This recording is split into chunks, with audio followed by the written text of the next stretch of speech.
After months of calm, New Orleans is once again in turmoil. A gruesome murder has shocked the streets, and Camille and Vincent, acting as police consultants, arrive at the crime scene to investigate. The victim died a horrific death, yet there are no signs of struggle. They conclude that a vampire is behind the killing. They present the crime scene photos to Marcel. However, Marcel insists that none of his people would risk leaving a body out in the open. The local vampires survive by feeding on tourists, and such actions would severely impact the city's tourism. Marcel mentions that Klaus has been unusually quiet lately and suggests they talk to him. Klaus is currently riding high on the success of his art exhibition, where his old friend Lucien is busy critiquing his paintings. Klaus is surprised to see Camille at the show, and he immediately strikes up a conversation with her. But Camille says she's here to discuss something at work with him.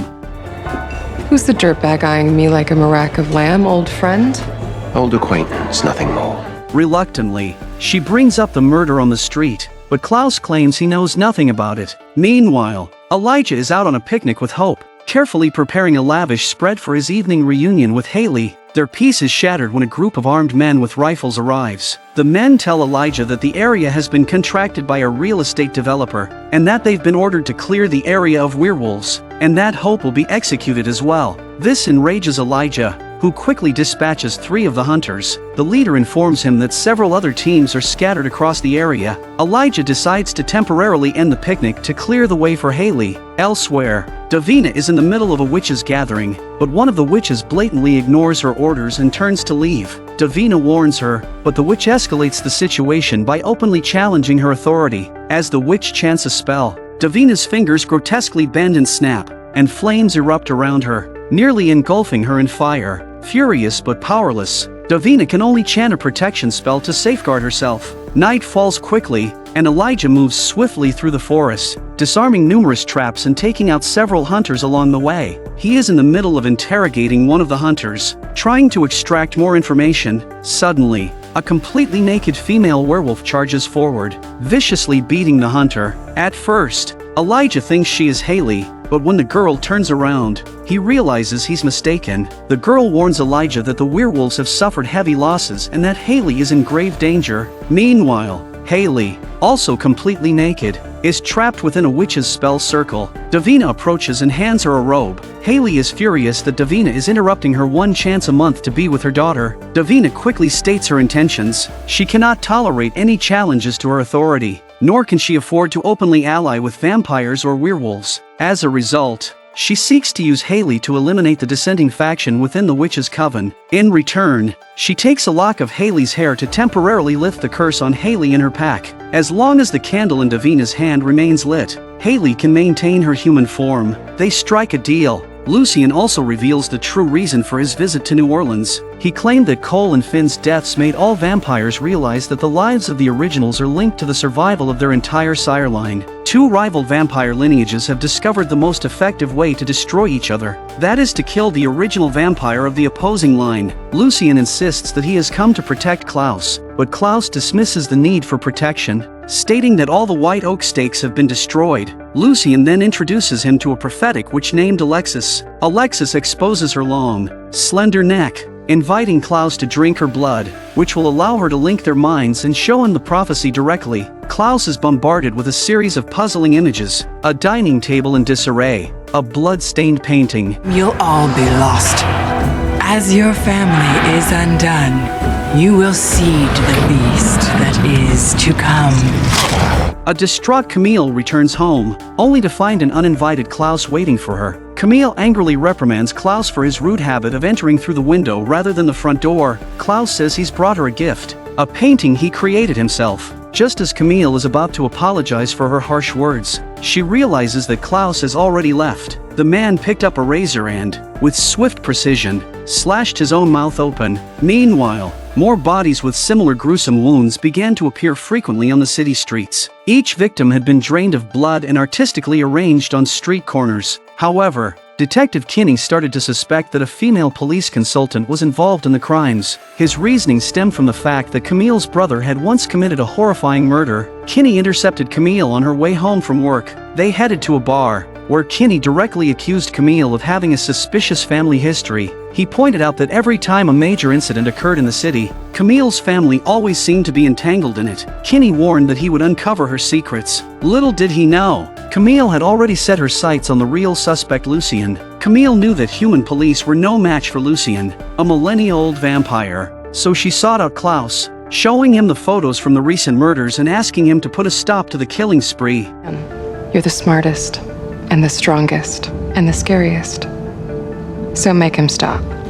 Receiving praise from Camille made Klaus feel over the moon. In the dark forest, Elijah found Jackson, completely naked and severely injured. Jackson was deeply worried there were only 5 hours left until the transformation ended, yet Hayley was still nowhere to be found. It turns out Lucien is the new owner of the property in the bayou area, and it was his company that hired hunters to kill the werewolves. So, Elijah and Jackson decided to pay him a visit. Lucien opened the door, welcoming them, but Elijah quickly realized he couldn't step through the threshold. Lucien explained that he had a witch cast a boundary spell, preventing vampires of any other original bloodline from entering. He claimed the werewolf hunt was merely to protect his private property, and he couldn't care less about Hayley's disappearance. Lucien's arrogant attitude enraged Elijah. He smashed the table beside him and drove one of the legs straight into Lucien's throat. Lucien, gritting his teeth, painfully pulled the stake out. The enraged Jackson had already stormed into the room, roaring as he tackled Lucien to the ground,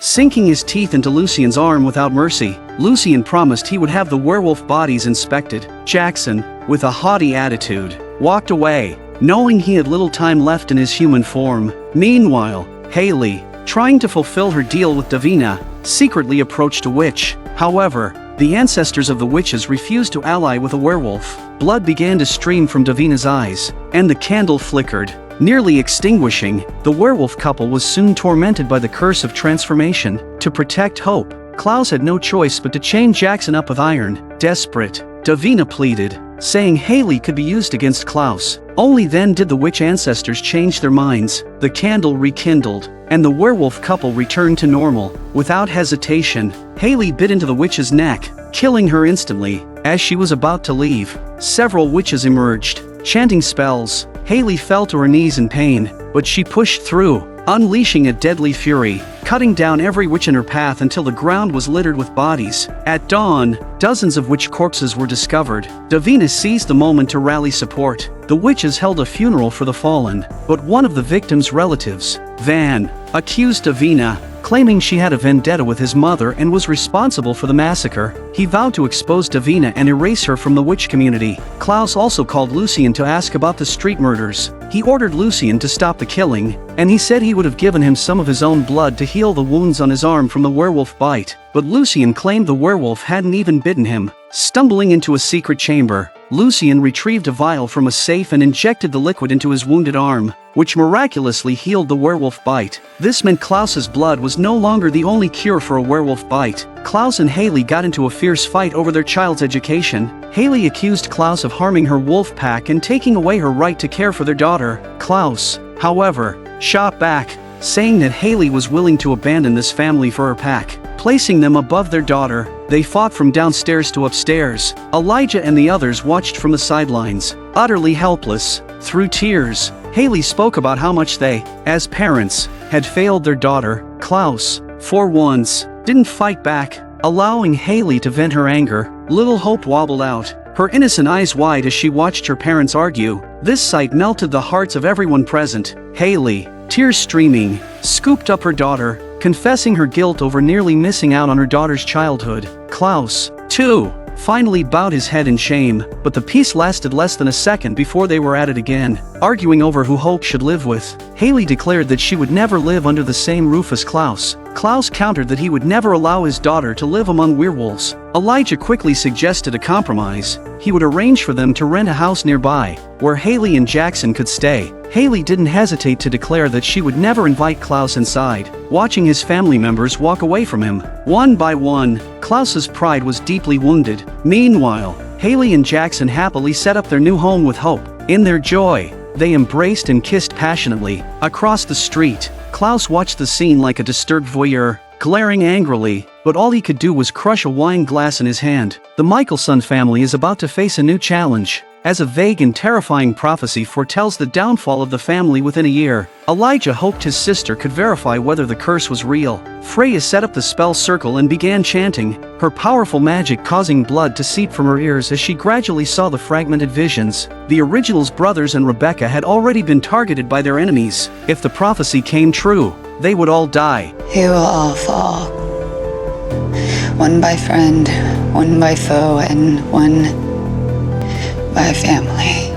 Klaus pointed out that, given he had once stolen Lucien's beloved and then turned him into a vampire, Lucien was both friend and foe. 2 out of 3 elements of the prophecy were already fulfilled. Elijah suggested they should just kill Lucien preemptively. The major crimes unit also sprang into action. Kinney knocked on Lucien's door and brought him to the police station. Lucien denied all accusations against him but mentioned that he knew Camille was in the next room and wanted to speak with her alone. Lucien then recounted his long, complicated history with Klaus, arriving too late. Klaus and Elijah found nothing at Lucien's residence except for Alexis. The brothers both drank Alexis's blood, which gave them a clearer vision of the prophecy. Lucien was plotting against Camille. Marcel would also meet a tragic fate. Klaus and Elijah decided to split up, with Klaus heading to the police station. Lucien's interrogation was going nowhere. As the standoff continued, Kinney received word that a new murder had occurred while Lucien was at the police station. This development effectively cleared Lucien of suspicion.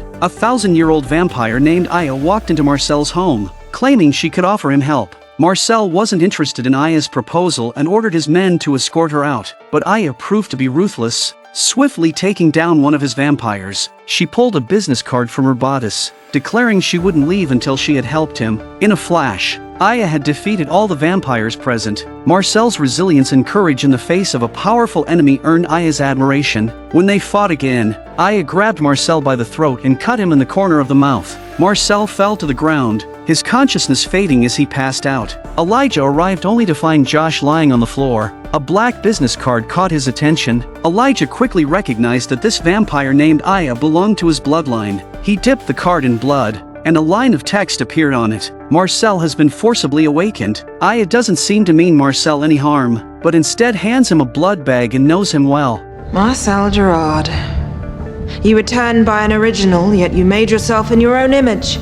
You built a vampire community from ash, and this city thrived under your rule. She offered to help Marcel reclaim control of New Orleans, revealing that they belonged to the oldest organization in the vampire world. Elijah managed to track them down. Without hesitation, he drove a stake into Aya's chest, threatening her to reveal her true intentions. An old friend, Tristan, who hadn't been seen in 1,000 years, appeared before him, causing Elijah to release Aya's heart. Tristan, in a courteous gesture, handed Elijah a handkerchief and then dismissed everyone else. Marcel was also asked to leave. Meanwhile, Lucien was desperately trying to convince Klaus that he was there to protect him. Tristan claimed that his organization had undermined Lucien's interests, prompting Lucien to attempt to kill Elijah and annihilate his organization. Tristan was convinced that Lucien would manipulate Klaus into turning against his brother. This creates a rashomon of opposing viewpoints. Elijah mentioned that his brother was already preparing to kill Lucien, but Tristan countered that Lucien possessed the legendary weapon capable of killing an original.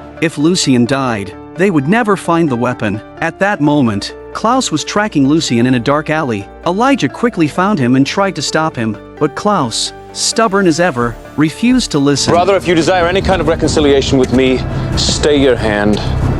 In a rare attempt to mend his relationship with his brother, Klaus abandoned his original plan. The two brothers sat by the fireplace, sharing a rare heart-to-heart. Klaus was deeply moved when he heard Elijah say "we" for the first time in a long while, but Elijah made it clear that this didn't mean forgiveness. Klaus finally admitted he had gone too far in his treatment of Hayley and his brother, and he vowed that no matter what the prophecy said, he would never harm Elijah. The major crimes unit found themselves at a dead end once again, leaving Camille and Vincent deeply troubled. But a new murder occurred on the streets, with Tristan calmly appearing at the crime scene. Meanwhile, on a distant cliff, Klaus's stunning former lover had slaughtered all her guards. She stood at the cliff's edge and leapt, embracing her newfound freedom.